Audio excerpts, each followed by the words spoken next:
After we hit 60, something shifts. Your body begins sending you subtle signals. Maybe you feel a slight twinge in your knee as you step up a stair. Or perhaps your fingers feel stiff and slow each morning as you reach for your coffee cup. It might even be that dull ache in your hip after what used to be a routine walk. These aren't just signs of aging. These are your joints speaking up. They're letting you know they need a little more attention, more support, and frankly, more care than before. The good news? You can absolutely do something about it. And no, I'm not talking about medications or miracle pills. I'm talking about food. Real food. Smart food. Food that supports your joints from the inside out.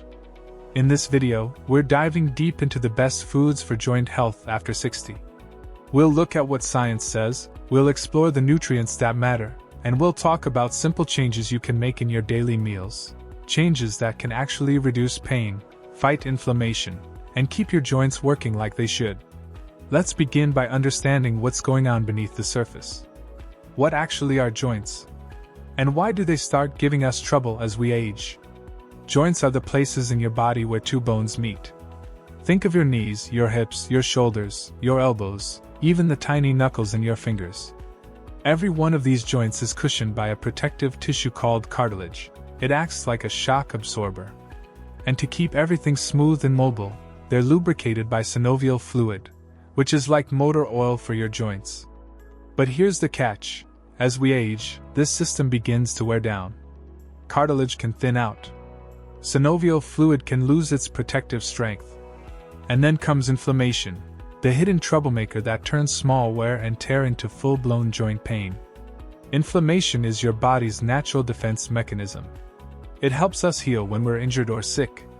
But when inflammation becomes chronic, meaning it stays active even when there's no real threat, it starts damaging healthy tissue. And your joints are one of the first places it shows up. So when you hear someone say, "My knees are acting up," or "My hands feel swollen today," there's a good chance inflammation is behind it. Here's where it gets interesting. Certain foods fuel inflammation, like sugary snacks, processed meats, fried foods, and refined carbs.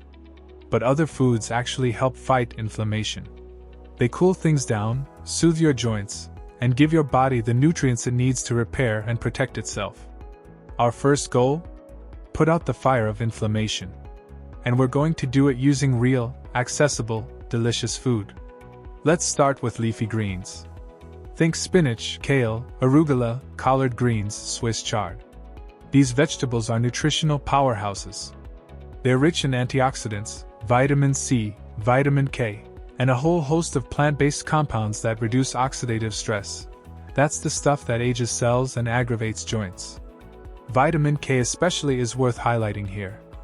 It helps regulate bone metabolism, supports cartilage strength, and may slow down the progression of osteoarthritis. You don't need to eat a massive salad every day. Just add a handful of spinach to your omelet, blend some kale into your smoothie, or toss arugula on top of your sandwich. Next, let's talk berries. Blueberries, strawberries, raspberries, blackberries, all of them. These fruits are packed with flavonoids and anthocyanins, which are compounds known to reduce inflammation markers in the blood. Think of them as edible antioxidants. Studies show that people who eat berries regularly have lower levels of C-reactive protein, a key indicator of inflammation. And the best part? They're naturally sweet, so they make a great swap for dessert or sugary snacks. Moving on, we can't talk joint health without mentioning fatty fish. Salmon, mackerel, sardines, tuna. These fish are loaded with omega-3 fatty acids, which are essential for heart health, brain function, and yes, reducing joint stiffness. Research shows that people with joint conditions like rheumatoid arthritis experience less morning stiffness and fewer flare-ups when they eat fish regularly. Try including fish in your meals at least twice a week. If you're not a fan of seafood, a high-quality omega-3 supplement can help fill the gap. Now let's shine the spotlight on a cozy, colorful food that often gets overlooked: sweet potatoes. They're high in beta-carotene, which the body converts into vitamin A, along with vitamin C and fiber. What makes sweet potatoes special is their anti-inflammatory effect paired with steady, blood sugar-friendly energy. They're also easier on digestion and can be baked, mashed, or roasted into pretty much anything. And finally for this section, olive oil. Specifically, extra virgin olive oil. It's a staple in Mediterranean diets, and for good reason. It contains a compound called oleocanthal, which has been shown to work similarly to ibuprofen in the body, without the side effects. Just 1 tablespoon a day, whether used as salad dressing or in light cooking, can help reduce joint pain over time. It's a small change with a big impact. So far, we've covered 5 food categories that help calm inflammation: leafy greens, berries, fatty fish, sweet potatoes, and olive oil. But we're not stopping here. So now that we've covered some of the best foods for fighting inflammation, let's move a step further. Because easing the pain is just the beginning. What we really want to do is help your body rebuild what's been worn down over time. That means feeding your joints the nutrients they need to stay strong, flexible, and supported. One of the key elements in that process is something most people associate with skin creams. But it's actually so much more than that: collagen. It's the most important protein in your connective tissues, and it plays a huge role in keeping cartilage strong and your joints cushioned. The problem is, as we get older, our natural collagen levels start to drop. That's when the stiffness creeps in, the grinding feeling starts, and everything just feels a bit off. But here's the upside: you can absolutely support your body's collagen with the food you eat. A perfect example of this is bone broth. It's not just trendy, it's been around for generations because of how nourishing it is. When you slowly simmer bones for hours, you draw out collagen, gelatin, and minerals that are deeply healing for joints. It's like giving your cartilage a warm, cozy blanket from the inside. Drinking bone broth regularly, or even using it as the base for soups or stews, is an easy way to get those essential nutrients. Another helpful addition is gelatin. It might sound simple, but plain, flavorless gelatin, the kind you mix into warm drinks or use in healthy desserts, is basically cooked collagen. It gives your joints a small but steady supply of the building blocks they need. It's especially useful if you're looking for something you can add to your routine without much hassle. But we can't talk about collagen without talking about vitamin C. Because here's something most people don't realize: your body needs vitamin C in order to actually produce and use collagen. Without it, those amino acids from bone broth or supplements don't do much good. That's why including vitamin C rich foods every day is such a smart move. Think oranges, strawberries, kiwi, bell peppers, even broccoli. These fruits and veggies don't just boost your immune system, they help rebuild the stuff that holds your joints together. A little fruit with breakfast or a handful of colorful veggies with lunch or dinner can really help your body make the most of the collagen you're giving it. And while we're on the topic of supporting tissue, let's talk about protein. After 60, our bodies naturally start losing muscle, and when muscle weakens, joints pick up the extra load. That puts more stress on your knees, your hips, your back. It's a silent cycle that causes more damage than we often realize. To stop that from happening, you need to make sure you're getting enough high-quality protein every single day. That doesn't mean loading up on giant steaks or eating like a bodybuilder. It just means being mindful. Eggs, chicken, Greek yogurt, beans, tofu, these are all excellent sources. And if you find it hard to eat enough during meals, a small protein shake with a little collagen mixed in is a simple, effective option. Spreading protein evenly throughout your day, breakfast, lunch, and dinner, helps your body use it more efficiently, and it supports both muscle and joint strength. If you prefer a more plant-based diet, there are still plenty of ways to support your joints. Seeds like flax, chia, and hemp are rich in healthy fats, particularly ALA, a form of omega-3 that comes from plants. While it's not exactly the same as the omega-3s found in fish, it still plays a role in reducing inflammation and helping your joints feel more mobile. Try adding a spoonful of flaxseed to your oatmeal, or blending some chia seeds into your smoothie. Small changes like these build up over time, and your joints will absolutely notice the difference. Now let's not forget the bones themselves. It's easy to focus only on cartilage or inflammation, but your joints are only as strong as the bones they're connected to. If your bones start to weaken, something that naturally happens with age. It creates more instability and pressure on the joints, which can make pain worse. That's where calcium and vitamin D come in. Calcium strengthens your bones, and vitamin D helps your body absorb that calcium and put it to good use. Without enough of both, bones can become porous and fragile. You don't necessarily need supplements right away. Just look at what you're eating. Dairy products like yogurt and cheese are great calcium sources, and so are almonds, sardines, and certain greens like kale and bok choy. For vitamin D, sunlight is your best friend. Even just 15 minutes of morning light on your skin a few times a week can help maintain healthy levels. If you live in a cloudy area or don't get outside often, it might be worth checking your levels with a doctor.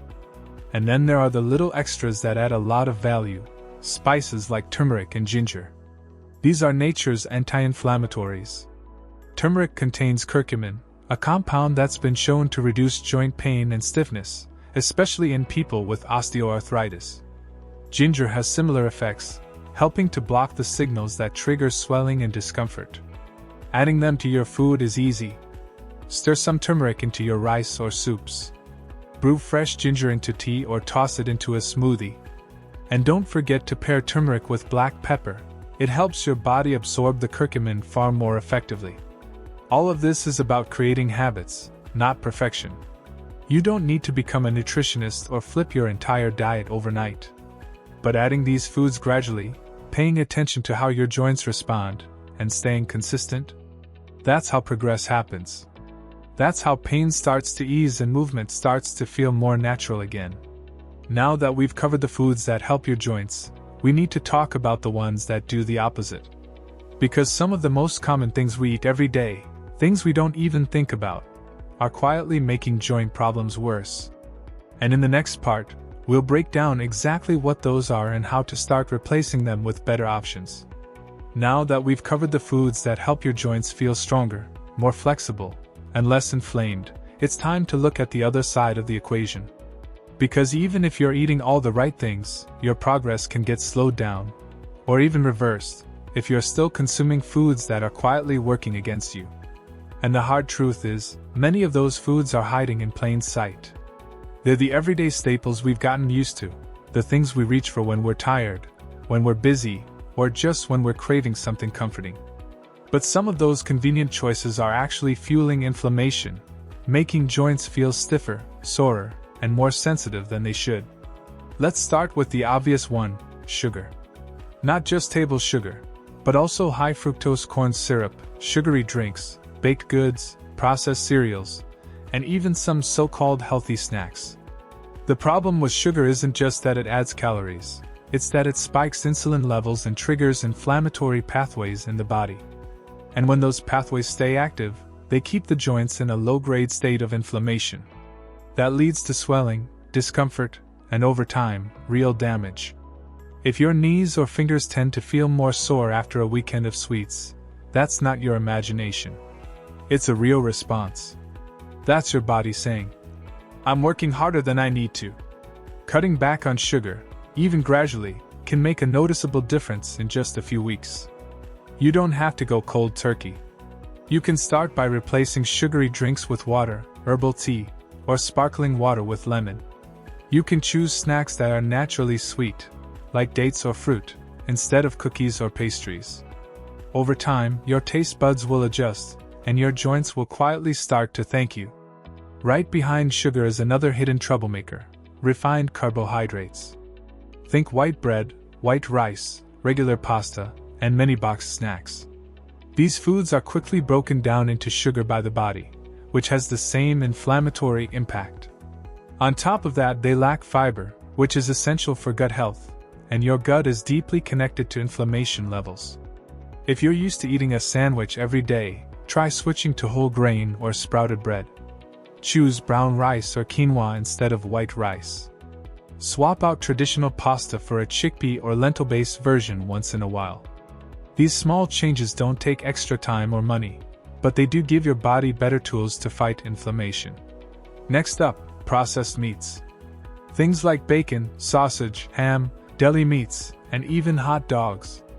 These foods are often high in saturated fat, salt, and preservatives, all of which can drive inflammation and oxidative stress in the body. They've also been linked to other health risks, like heart disease and certain types of cancer. For your joints, processed meats can act like fuel to an already burning fire. You don't have to give them up entirely if you truly enjoy them. But you can cut back, reduce frequency, and swap in better options. Try grilled chicken or turkey instead of bacon. Choose fresh, unprocessed cuts of meat over deli slices. And when you do eat red meat, look for grass-fed. It's often higher in omega-3s and lower in inflammatory fats. Let's also talk about trans fats. These are found in some packaged snacks, fried fast food, margarine, and shelf-stable baked goods. Trans fats are particularly harmful, not just for your heart, but for your entire inflammatory system. Many countries have banned them in recent years, but they still sneak into certain foods under labels like partially hydrogenated oils. So if you're checking ingredient lists, keep an eye out for those words. That's a clear sign it's not doing your joints any favors. Then there's alcohol. And here's the thing, moderate alcohol in certain situations may not be harmful for everyone. A glass of red wine now and then? Not necessarily a problem. But when alcohol becomes a regular part of daily life, it starts to interfere with the body's healing process. It can increase uric acid, which is a known trigger for joint pain, especially in people prone to gout.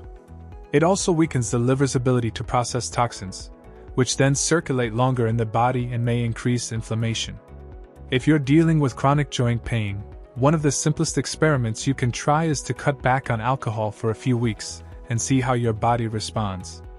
Some people are surprised to find that they feel lighter, less stiff, and more mobile just from that one change alone. And finally, one of the most overlooked enemies of joint health, vegetable oils. We're talking about corn oil, soybean oil, canola oil, and other industrial seed oils that are common in fried food and packaged snacks. These oils are very high in omega-6 fatty acids, which are not inherently bad, but when consumed in large amounts, especially without enough omega-3s to balance them out, they tip your body into a pro-inflammatory state. That imbalance is one of the biggest silent contributors to modern inflammation. A better option? Switch to extra virgin olive oil for cooking when you can. Avocado oil and coconut oil are also more stable under heat and don't throw your body's balance off in the same way. Even small shifts in your cooking oils can make a surprising impact over time. Now, this might sound like a long list, and maybe a little overwhelming. But you don't need to change everything overnight. This is not about perfection. It's about awareness, and about making better choices when you can. Start small. Cut back on soda. Swap white bread for whole grain. Choose olive oil instead of vegetable oil. Every little improvement creates a ripple effect in your body.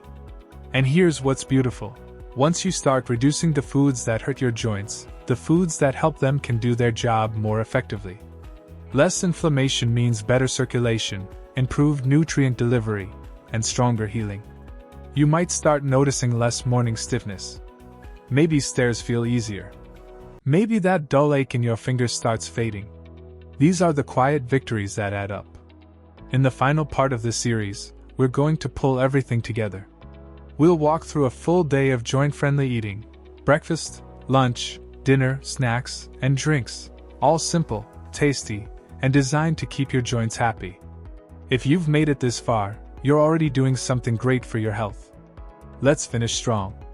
Now that we've talked about both the foods that support your joints and the ones that can secretly cause harm, let's pull it all together. Because advice is only as good as the action it leads to, and sometimes, the best way to make real changes is to see what a full day of smart eating actually looks like. So let's walk through a simple day, built around supporting joint health. Nothing extreme. Nothing fancy. Just real, balanced meals that you can actually enjoy and stick to. We'll start with breakfast. Instead of sugary cereals or white toast, you begin the day with a bowl of warm oatmeal. Into that oatmeal, you add a spoonful of ground flaxseed for plant-based omega-3s, and a handful of blueberries or strawberries for their antioxidant punch. Maybe a few walnuts on top for healthy fats and a gentle crunch. You pour yourself a cup of green tea, or maybe ginger tea if you're looking for something that helps reduce stiffness right out of the gate. That's a meal that's simple, comforting, and powerful. It's giving your body fiber, antioxidants, and anti-inflammatory fats, and not a single ingredient is pushing inflammation up. Mid-morning, you're feeling good, but maybe you want a little snack. Instead of reaching for crackers or a pastry, you go with a small bowl of Greek yogurt, maybe with a bit of turmeric honey stirred in and a few slices of kiwi or orange. That's protein, probiotics, vitamin C, and anti-inflammatory support in one go. Now it's lunchtime. You're making a big salad, not because you have to, but because it tastes good and makes your body feel even better. The base is a mix of leafy greens like spinach and arugula. On top of that, you add grilled chicken or salmon for protein and omega-3s. Throw in cherry tomatoes, sliced avocado, and a sprinkle of pumpkin seeds for crunch and zinc. Drizzle it all with extra virgin olive oil and a splash of lemon juice. Maybe a piece of whole grain bread on the side if you're craving something a little more filling. You finish that meal feeling satisfied, not heavy, not bloated, not stiff. That's the difference when your food is working with you, not against you. Later in the day, maybe before dinner, you have another light snack, a boiled egg with a few almonds, or a smoothie made with unsweetened almond milk, some frozen berries, a scoop of collagen protein, and a pinch of cinnamon. These kinds of snacks don't just keep hunger in check. They keep your body nourished between meals so it doesn't dip into a cycle of inflammation or fatigue. For dinner, you go with something hearty but balanced. Maybe a piece of baked trout or mackerel, both full of joint-supportive omega-3s. On the side, you have roasted sweet potatoes and steamed broccoli. You toss a bit of turmeric and black pepper into the broccoli for extra anti-inflammatory power. A small side salad with olive oil dressing rounds it out. And to finish off the day, a calming cup of warm bone broth or herbal tea, chamomile, ginger or turmeric based. Something that soothes digestion, eases the body into rest, and supports recovery overnight. It's not about counting every calorie or eliminating every food. It's about making sure that the majority of what you eat gives your joints a reason to heal, rather than a reason to hurt. And that's really the heart of it. Joint pain isn't just a natural part of aging, it's a signal. It's your body asking for support, for balance, for nutrients. And the beautiful thing is, once you begin giving it what it's asking for consistently, not perfectly, it responds. You begin to feel it. The stiffness in the morning fades a little faster. The aching knees don't complain quite so loudly when you go up the stairs. You feel a little more flexible, a little more steady, and maybe even a little younger than you did last week. This is what real wellness looks like. It's not a miracle product or a one-time fix. It's not a 30-day cleanse or some rigid plan. It's the cumulative power of what you choose, day in and day out, to put into your body. And here's the best part. These changes? They don't just benefit your joints. They improve your energy, your digestion, your sleep, your mood. Because the body works as a system. When one part starts to heal, the others follow. So whether you start small, maybe just cutting back on sugar, or adding leafy greens a few times a week, or whether you decide to jump in and overhaul your meals completely, know that every single step counts. Your joints notice. Your body notices. And over time, so will you. Thank you for spending this time with us here on Senior Wellness Hub. If you found this helpful, stick around. There's so much more we want to share about movement, strength, balance, and thriving in every decade of life. And remember, it's never too late to start feeling better. You've still got so much life to live, and your joints? They're ready to move with you every step of the way.